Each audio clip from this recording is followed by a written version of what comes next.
Right, this is another vacuum comparison video between the Hoover Hurricane 2000 watt thing and the Hoover Turbopower Boost U2716. Debris from the DC01 Blue, including washing powder, paper and tumble dryer fluff. Okay, Move back to the start line. okay, ready, on three. Go recline it. Okay, on three. Slippers. Okay, on three. One, two, one.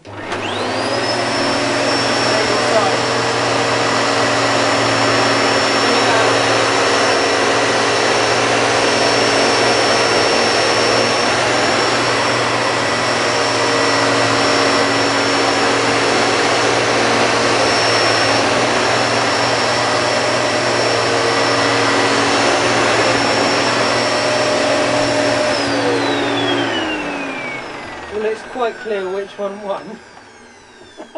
Yeah, the Boost won. Alright.